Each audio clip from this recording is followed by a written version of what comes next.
What's going on, YouTube? Metal Complex here, and today I'm going to be doing a battle between the Spyderco Manix 2 and the Benchmade Griptilian. I've got the red Manix 2 out today just because I thought this would be a fun excuse to show it on camera again. I really like that thing.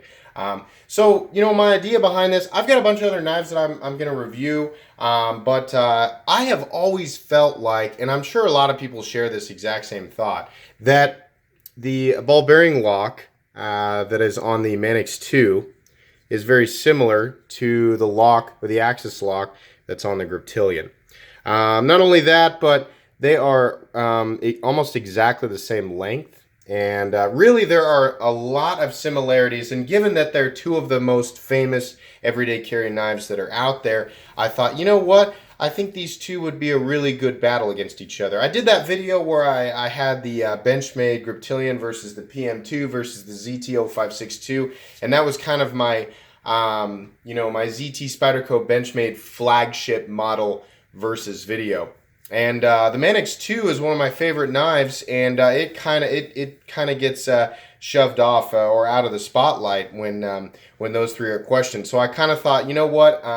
This would be a good opportunity to not only talk more about the Manix 2, I love talking about the Manix 2, but to pit it against something that I think actually would make a good contender. So, as per usual, or I say as per usual, but we've really only done this chart once. I do have a brand new chart that is identical to the one that we used for the Hinder XM18 and the Inkosi. You'll see that you know, things have been changed around so that I've got G representing Griptilian and M representing Manix 2. For those of you who didn't watch that video, I've got this separated by categories here. The first category being functional, then non-functional, and then value.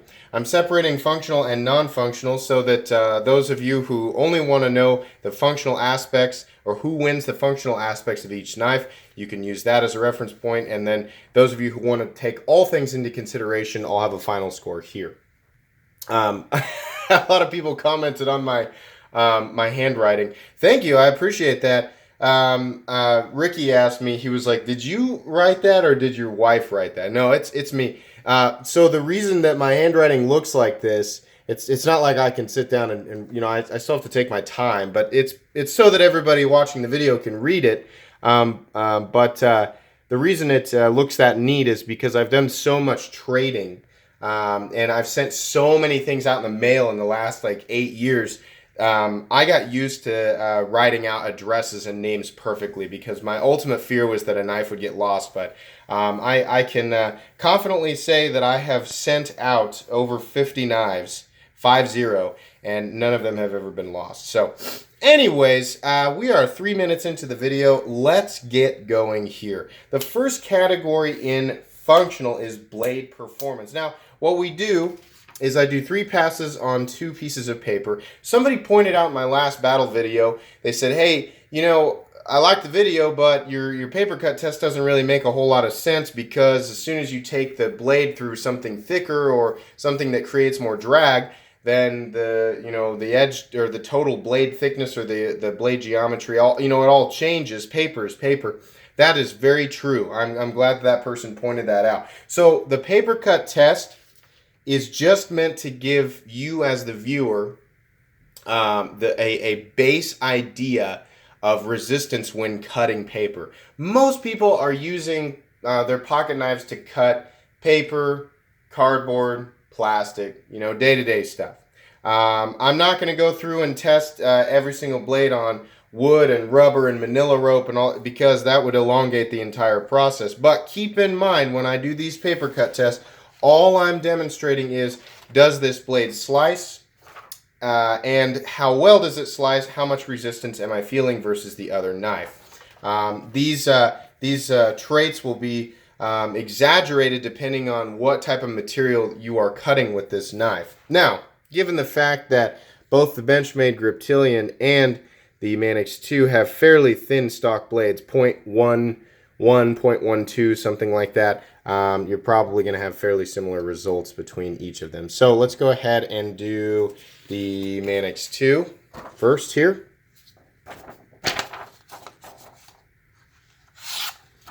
Probably not a big surprise to anybody. The Manix 2 is one of the sliciest blades that I have ever used in my entire life. That is due to the nature of a flat ground blade and it being thin and very thin behind the edge. So the performance of a Manix 2 on paper is excellent, and I would imagine that blade would be excellent in a number of circumstances. Let's try the Benchmade Griptilian. Whoops. Benchmade Griptilian, also really, really good. You know, the Griptilian has kind of that slicey, or I'm sorry, that the toothy Benchmade edge. And given the fact that there's a big flat up there and how far, you know, this flat right here creates a situation where it doesn't drop to the cutting edge quite as you know, it's not as high as the Manix 2 is what I'm saying. So it doesn't have as much room to drop. I expected there to be more of a feeling of resistance versus the Manix 2. It's easy to get a sense of that, a lot easier to get a sense of that when you do them one after another. But it's actually pretty minimal. I'm still going to give it to the Manix because, you know, the Manix is still, like, if I'm being honest, the Manix 2 is still a little more slicey. I'm feeling much less, well, not much less. I'm feeling less resistance with the Manix 2 than I am the Benchmade, but both of them are excellent slicers. Okay, next up we've got usable edge. So this is going to be a quick category. The Manix 2 has a forward choil. So despite the fact that these both have relatively the same blade length, you do have more cutting edge on the Benchmade Griptilian. I want to say the Manix 2 has a cutting edge of 3 inches and the Benchmade Griptilian has a cutting edge of 3.4. And you know what? Let's go ahead and measure them here real quick so we know that for sure. Benchmade Griptilian, that's definitely going to be 3.4. And let's do the Manix 2 real quick. Yep, 3 inches. So, usable edge is going to go to the Griptilian. Go ahead and mark that here real quick. Blade options is the next category. This is also going to be a quick category because the Manix 2 only comes in one flavor, and that is the leaf shape blade. Now that is an incredible blade. I mean, one could make an argument that the leaf shape blade for the Manix 2, or, you know, a lot of people would say that the shape of the Paramilitary 2 blade, that those two are like the greatest blades, or in terms of shape for utility. They are excellent blades, excellent blade shapes. But the Griptilian definitely has more blade shapes, so you have more options there, depending on what you know, what type of cutting needs you need fulfilled. If you want a sheep's foot, they've got it. You want a drop point, they've got it. That's the one right in front of you. They also have a Tanto. The Tanto only comes in the base form, and now that they've updated to S30V, I don't know if the Tanto is still available. You might, if you know for sure, you know, comment in the comments section. But it used to be that when 154cm was the base steel, actually somebody corrected me the other day. They said actually 440C was the original base steel. But in the 154cm years, the Tanto was offered in 154cm, but not in 20CV, which is the upgraded version. The options there, you have sheep's foot and drop point. But as far as I'm aware, you have 3 different options for blade shapes with the Benchmade Griptilian and only 1 for the Manix. So that is also going to go to the Griptilian. Moving on to deployment. Oh, this is going to be a rough one. Just so you guys know, so this is what I do. Like I wrote out this chart and tried as hard as I could to keep my mind off of each knife when I was doing when I was setting up the battle between the Hinder and the Inkosi. And I kind of had this chart off camera, a prototype of this chart, when I did the bug out versus the Delica video. But what I try to do is I try to keep my mind off these knives so that I don't subconsciously make categories or set myself up for circumstances where I would award the knife that I enjoy myself the most. I don't want to actually, subconsciously be awarding points to the knife that I just like more, because I want to give an unbiased, comparison here, so that everybody watching gets a real understanding of what I think, is a better knife. And I use these categories are all categories that are important to me.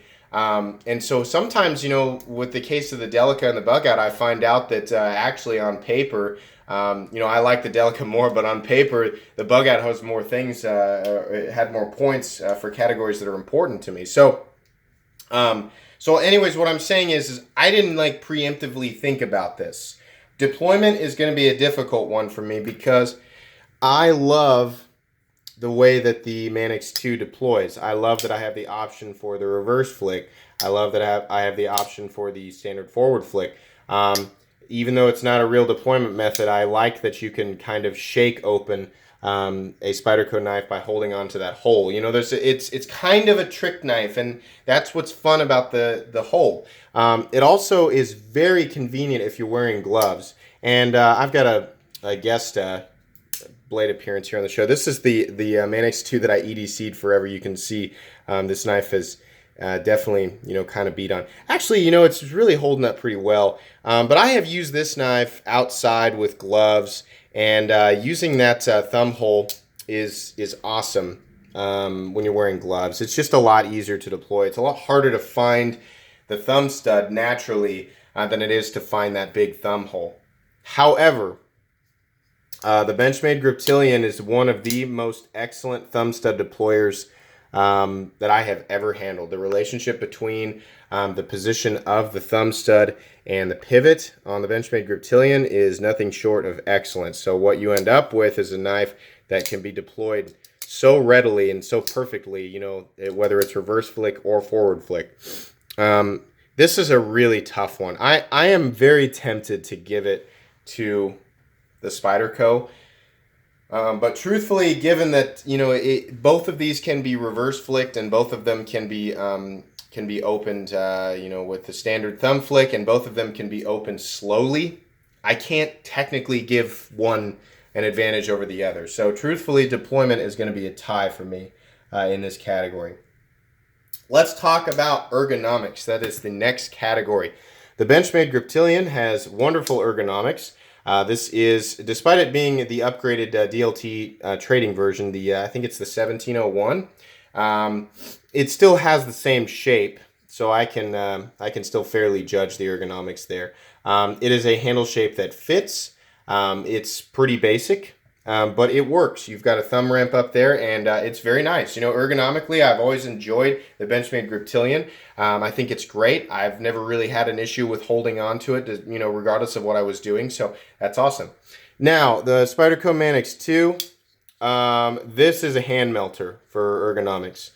This thing was made to fit your hand, whether it be the palm swell in the back here, these the primary choil, the forward choil, the thumb ramp, the spot behind the primary choil for your other fingers. As far as ergonomics go, between these two knives, the one that's going to lock you in the best, and I know it kind of sounds like maybe it's an opinion-based thing, but truthfully, if there was a way to test which knife could be shaken out of somebody's hand or could slide out of somebody's hand easier, I honestly think that it would be next to impossible to get the Griptilian to come out of your hand unless I don't know. I'm sure there's people who have dropped their I'm sorry, I said Griptilian, the Manix.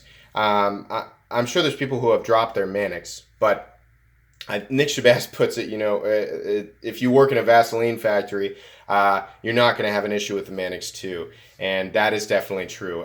It is ergonomically sound, and it is also very comfortable and locked in. So, truthfully, I have to give ergonomics to the Manix 2. So let's go ahead and mark that there. Okay, next up we have durability. Let's talk about how each of these knives are constructed. The Griptilian has cartridge liners that are countersunk, which we may not be able to see, and they extend about 65 to 70% of the way down the knife. The rest of it, in this case, is carbon fiber. The base version of it has the FRN handles, and then the upgraded version has G10. And then you have, of course, your blade. You've got phosphor bronze washers, and then the axis lock has omega springs in it that allow for this this bar back here to swing or to pull, out of the way of the blade tank so that the blade can retract into the handle position. The Manix 2 has, in this form, and there are many forms, in this form has skeletonized steel liners. You can actually see there in the translucence with the light. G10 scales, but these steel liners come all the way out to the butt of the knife.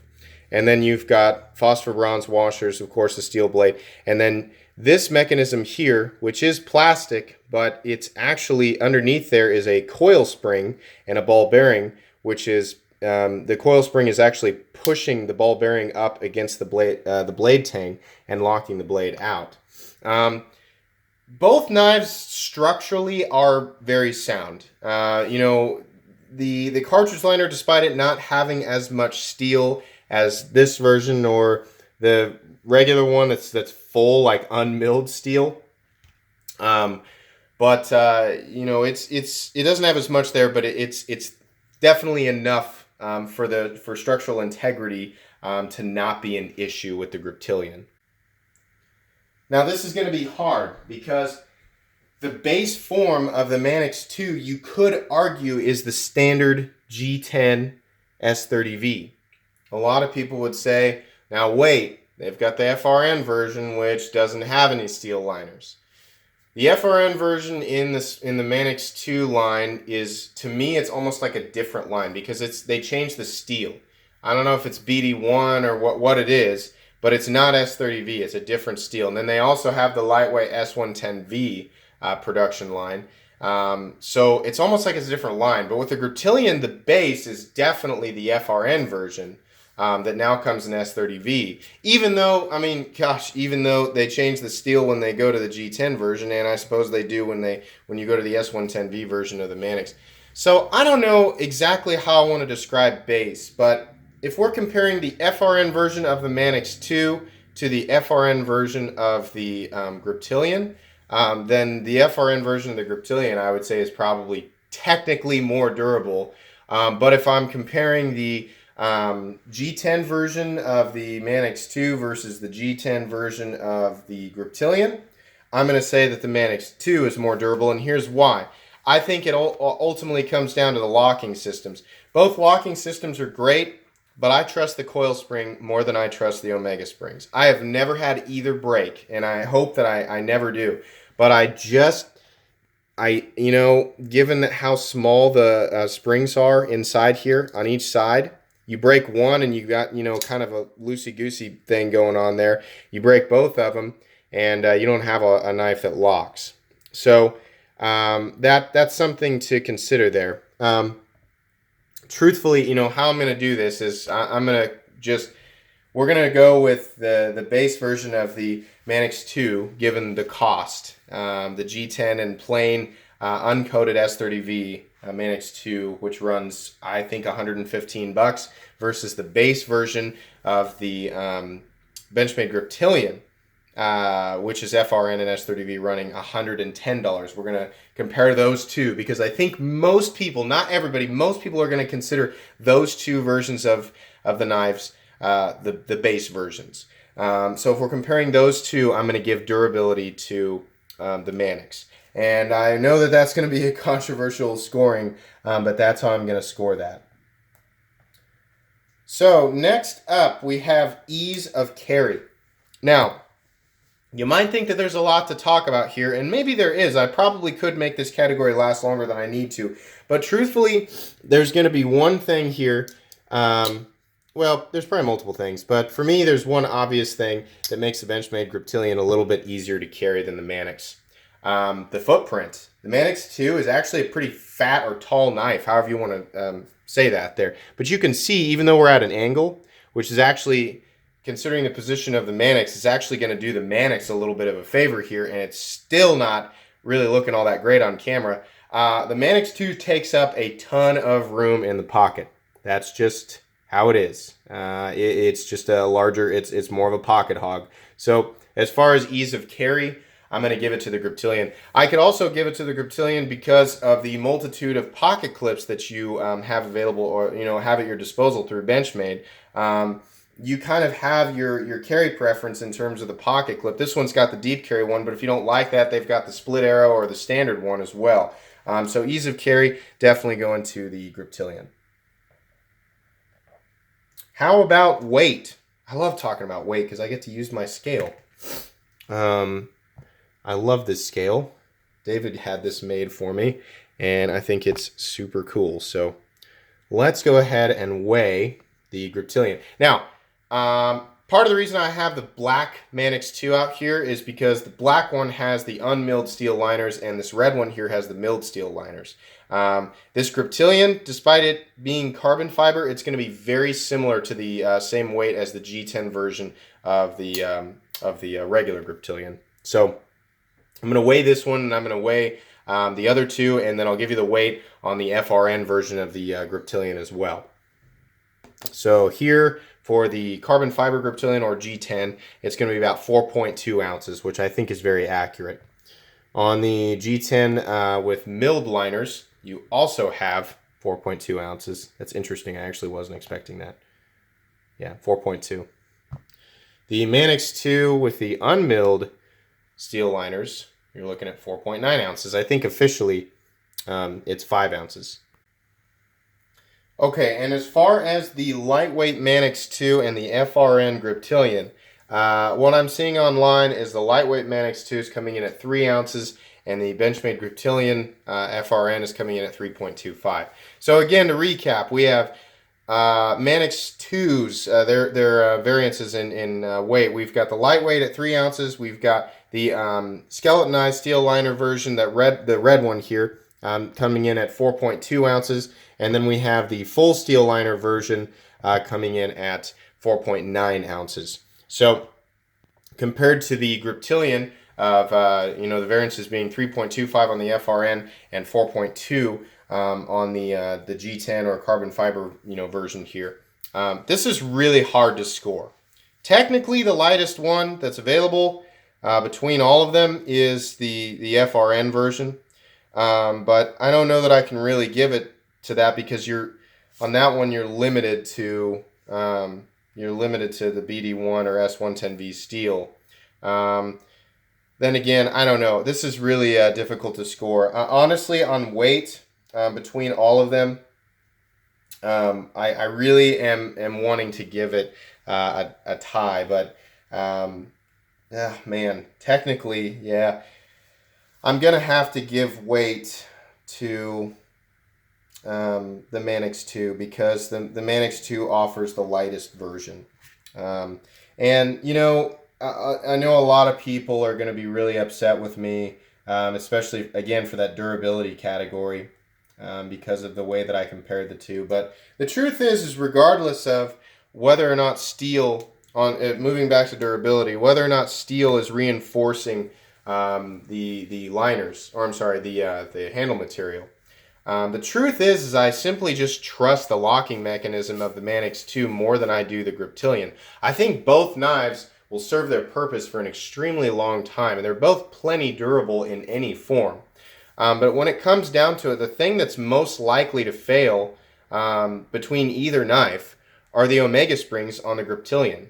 And that's the cold hard truth of the matter, is that if you're using this knife, for things that knives should be used for, or maybe even a little bit outside of that range, which all of us do from time to time, truthfully, the thing that's most likely to fail between the two knives are the omega springs on the Griptilian. So durability still stands and weight stands. Ease of disassembly, that's the next category here. Both of these knives suck to disassemble, and I have disassembled both knives. Honestly, though, the one that's worse is the Manix 2. The Griptilian sucks. Any axis lock sucks to take apart, but it's doable. Getting around these teeny tiny screws in the handle there, those things are awful. I really wish Benchmade would just get rid of that, and all knife manufacturers in general get rid of these teeny tiny little Torx head screws. I hate those. They suck. They are so difficult to get out of there without stripping. And, you know, then you finally do, and then they fall on the floor, or they roll all over the place, and you can't find them. They stink. On the Manix 2, at least you have larger size Torx heads back here, so it's a little bit easier on you and your tools and the heads themselves, but they definitely still can strip. They use some pretty soft stuff. It's getting this piece and the coil spring and the ball bearing back into place and getting the knife all the way back together that really creates the horrible pain of taking that knife apart. So honestly, pretty easy decision. Ease of disassembly is going to go to the Griptilian. The final category, or the final subcategory in functional, is also going to be an easy one: warranty.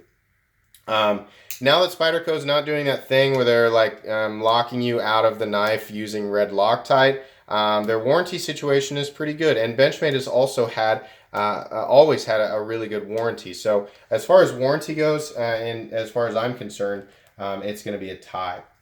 We're moving on now into the non-functional category. The first subcategory here is aesthetics, and I said, you know, when I did the XM18 versus the Incosi, I was like, man, that's kind of a stupid category. Why would I include that? Because that's purely an opinion thing. But this is my list, and you know, you guys as the viewer can choose to acknowledge or completely ignore any of my scores on this sheet here as far as whether or not they pertain to you. So yeah, aesthetics is a totally opinion-based thing, and you can choose to, if one of these knives wins over the other one by 1 point, and it's because I marked it in aesthetics, you can choose to ignore my final score. Because really, all this this battle thing, all it's designed to do is you know, allow my viewers to compare and contrast for categories that speak to them or pertain to them in terms of their day-to-day needs from a knife. So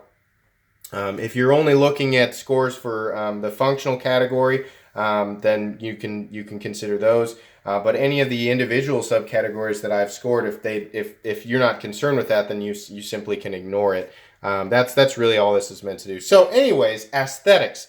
This is my opinion. I love the Manix 2. I love it. But I'd be lying if I said that it was actually aesthetically pleasing. I think the Manix 2 and pretty much every Spyderco I've ever seen is just freaking ugly. These knives are super weird looking, and it was that exactly that caused me to wait so long before I finally pulled the trigger on one. And then I understood why when I had it in hand, why they look like this. They're 100% function designed. You know, ergonomically, they are designed to fit your hand. The blade is designed to cut efficiently and continuously. So what you end up with when you put that above everything else is just a weird looking knife. So it's ugly, but it works really, really well, which is why this black one here was my EDC forever. And it actually kind of helped me use it and not baby it because you know, I don't really like DLC coatings. That's part of the reason why I picked this one if you watch that video. And I don't really like how the knife looks, so I didn't baby it. I just used it, and that's one of the best EDCs I've ever had. It's just because my brain considers it a tool.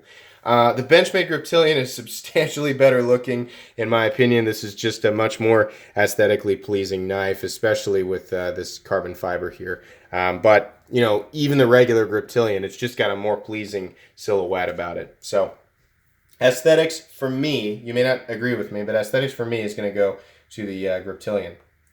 Fit and finish between the two knives. Spyderco has a little bit more of a track record for fit and finish being better on their knives. However, I would be lying if I said that every single Manix 2 that I have ever received has come centered. In fact, the only one that I've ever received, and this is number 5 for me now, that has ever come centered or close to it is this red one here. And you can see it's still ever so slightly off. My black one, you know, people would be like, well, you used the black one. Well, I did, but this is, honestly, this is exact. I've not taken this knife apart or adjusted it since I got it. That knife is also off-center. Griptilians are also pretty notorious for being off-center. But honestly, out of all the, I've had 6 Griptilians and 5 Manix 2s. The only issue that I've ever had with, either, honestly, is blade centering was off. So, honestly, I mean, truthfully, despite Benchmade going through this thing right now where their quality control is not all that great, honestly, because I'm scoring this off of my personal experiences between the two knives, fit and finish is going to be a tie between these two. I have not had any crazy issues with the Griptilian. Not enough, outside of centering to say that it's worse than say definitively that it's worse than the Manix 2. So there you have it. Moving on to customization. This is also going to be a quick category because the Manix 2 is pretty limited on what you can do to it, at least from the factory. You've got, the standard version, coated and uncoated, and then you've got the S110V version with the Blurple G10 scales, and then you've got, of course, the lightweight versions coming in blue and dark blue and black. There's really not a whole lot going on there. It's really just a couple of different colors, and that's going to be about it. Your steels are directly associated with what version of the knife you get. There are sprint runs and exclusives like the one you're seeing on the table, the red one from DLT and 20 CV steel. But you're kind of limited there. The Griptilian, you are not nearly as limited. In fact, this knife is actually involved in Benchmade's custom shop program, where you can actually go in and change the scale type, the color of the scales, the standoffs. You can change the coating on the blade. You can change the blade steel. The knife through Benchmade has a lot more options for customization. Both knives have a pretty good the Manix 2 has a pretty good secondary market available to it in terms of parts. But if we're really going to go into secondary market here, the Benchmade Griptilian has like close to Rick Hinderer level customization. And that's part of the reason why I've owned 6 Griptilians is I love building them. I love the exclusives like the one on the table, but I love building custom Griptilians. I think they're awesome. So customization, if we're just judging off of what's available from the factory, that's going to go to the Griptilian. Final category, value. And the subcategory, the only one that's in there is price and materials. This is also going to be an easy one because the Manix 2, the standard Manix 2 in G10 and S30V, in my opinion, is one of the best knives out there for price and value that exists. This DLC version that I have ran me $135 when I got it. If I wanted it uncoated, I'd have paid $110. Now, $110 is what you pay for the base Griptilian as well, but it doesn't come with G10. It comes with FRN. I will always choose G10 over FRN. I always will. Not everybody will, but I definitely will. And especially with the Manix 2 versus the Griptilian, when we're talking about the axis lock there, I love the Griptilian. Fans of the Griptilian, please understand, I love the Griptilian. It's one of my favorite knives. Absolutely, and I think it's one of the best knives in existence for EDC. But in terms of the price and materials, you go all the way up to the S110V version of the Manix 2, and what are they? $160, something like that. You want the Griptilian and 20CV, G10 and 20CV, you're going to pay $178, I think. This one that you're looking at in front of you from DLT, and believe me, I love it. I think it's beautiful. M390 and carbon fiber, you're going to pay $232 for this knife. Guess how much the red G10 version right here that I'm showing ran me? Now, you can't get this anymore, and if you go look on eBay, people are demanding ridiculous prices for these. But this is CPM 20CV and red G10, and DLT charged me $130 for this knife.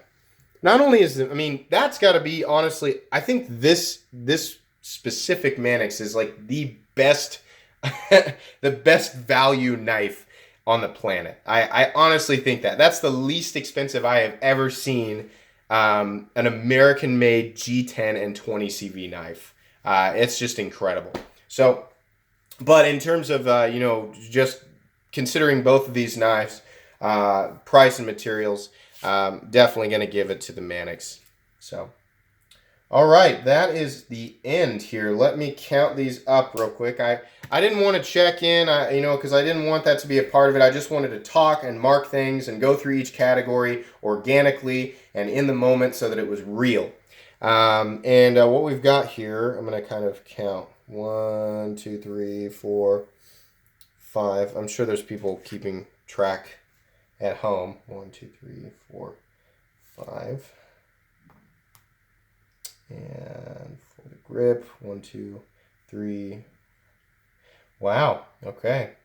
Interesting. 1, 2, 3. Let me make sure I counted correctly as well. That wouldn't look very good on camera. And 14. So we've got, yeah. Okay, so here are the final scores. Let me move these knives out of the way. This is surprising, but see, I like to be surprised because then I'm proving to myself that I'm being real about this. So in the final box there, you can see the Griptilian actually scored more points in terms of my own, my own parameters for what makes a really good knife. The Griptilian scored 6, the Manix 2 scored 5, and there were 3 ties. One of the, two of the categories that the Griptilian won were in non-functional. So keep that in mind. These are my subcategories and things that are important to me. So if we're talking about functional, the Manix 2 is actually going to beat it. 1, 2, 3, 4. There were 4 in there versus, no, there were, let's see, it was 4 to 4. Yeah. So it was 4 to 4 in functional, but the Manix 2 beat it in value. So I know there are people out there who are only going to be considering functional and value. So if that's where you're looking, Manix 2 has a beat. If you're going to consider some non-functional things and you agree with me on aesthetics, then the Griptilian is actually going to beat it. So really what this is saying to me is that both of these knives are amazing. I already knew that. You probably already knew that.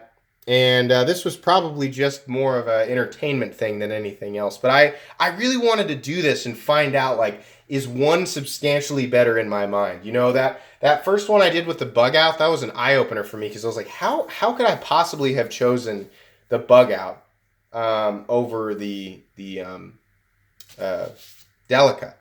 And, it's because if I break things down and take everything into consideration individually, that I like out of a knife. Now everybody, puts more weight into certain categories, but that's the part that's up to you guys.